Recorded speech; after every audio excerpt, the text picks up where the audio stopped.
On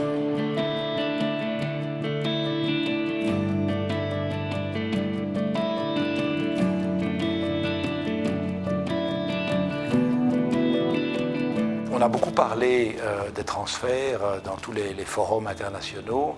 On parle souvent de la nécessité de réduire les coûts de ces transferts, mais on parle pas toujours suffisamment de l'impact que ces transferts ont sur les communautés d'origine. Et cet impact peut être positif, mais pas toujours. Donc parfois, il contribue à recréer de nouvelles inégalités sociales entre les familles qui ont un migrant, en Europe, celles qui ne l'ont pas.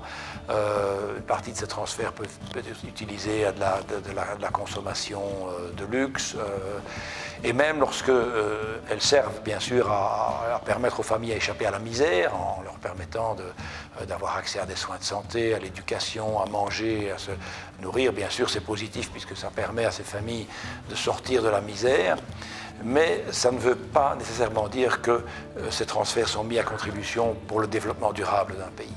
Et donc la question qu'on s'est posée, parce qu'on en parlait assez peu, c'est existe-t-il des instruments, des outils qui permettent à la diaspora, aux membres de la diaspora qui veulent aider leur famille ou qui veulent réinvestir dans leur pays, de contribuer au développement durable, à des projets qui soient pérennes. Et donc on a décidé de s'attaquer à cette question en faisant venir des témoins, des gens, souvent d'ailleurs de la diaspora, qui ont eux-mêmes pris une initiative, enfin qui partagent leur initiative, qui fassent part des difficultés qu'ils rencontrent, de ce qu'ils pensent être la valeur ajoutée de leur projet, de savoir si ce projet peut être étendu à d'autres pays. Voilà. Et donc c'est surtout pour ça qu'on s'est réunis. On a fait un gros effort pour qu'on ait des praticiens, on ait des gens qui soient sur le terrain actifs et qu'ils puissent témoigner. Et donc maintenant, on vient d'avoir un atelier sur la façon dont c'est les outils qui permettent aux migrants d'aider leur famille à travers des mécanismes d'assurance médicale ou de produits médicaux qu'on offre ou d'autres assurances.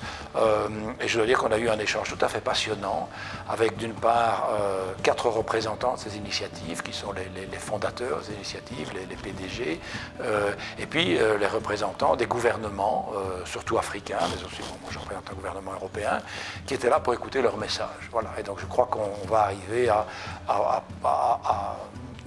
formuler, à l'issue de cet atelier, des recommandations concrètes pour les gouvernements, pour qu'ils n'étouffent pas ces initiatives, qui les permettent d'éclore, qui les soutiennent, mais aussi pour les membres de la diaspora qui souhaiteraient prendre des initiatives semblables, comment se comporter, quel genre d'éthique adopter en matière de bonne gouvernance, de transparence, de compréhension des besoins, tant de la diaspora que des bénéficiaires.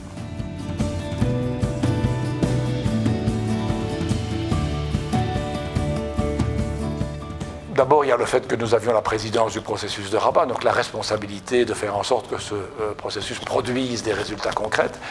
Et puis il y a le fait que nous avons une diaspora africaine importante en Belgique qui est confrontée à cette problématique des transferts, au coût des transferts, et donc que certains membres belges de la diaspora africaine ont pris des initiatives qui méritent d'être entendues, d'être soutenues et peut-être d'être partagées avec d'autres.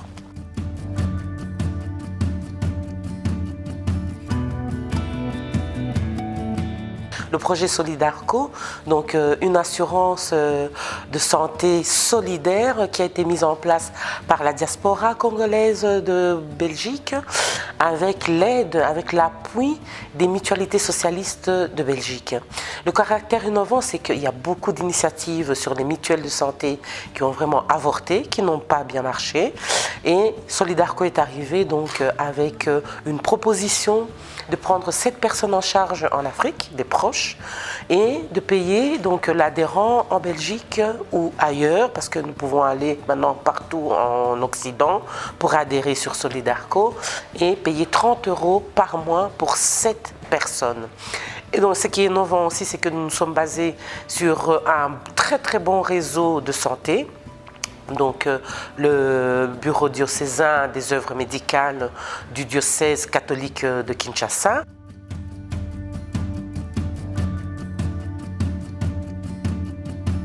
Les mots qui sont ressortis pour nous, les initiateurs de projets, la diaspora, c'est surtout la bonne gouvernance, la transparence, les échanges de bonnes pratiques et aussi au niveau des recommandations qu'on donne par rapport au gouvernement d'ici, donc des pays qui nous accueillent et de nos pays d'origine, c'est aussi le soutien, donc le soutien dans la communication, le soutien financier, qu'on puisse nous donner des moyens ici, qu'on puisse nous donner des moyens là-bas pour qu'on puisse continuer à renforcer le travail que nous faisons, qui jusque-là, on doit vraiment tirer au plus profond de nous-mêmes pour supporter, pour aller de l'avant. Donc on a besoin de soutien structurel pour pouvoir continuer nos projets.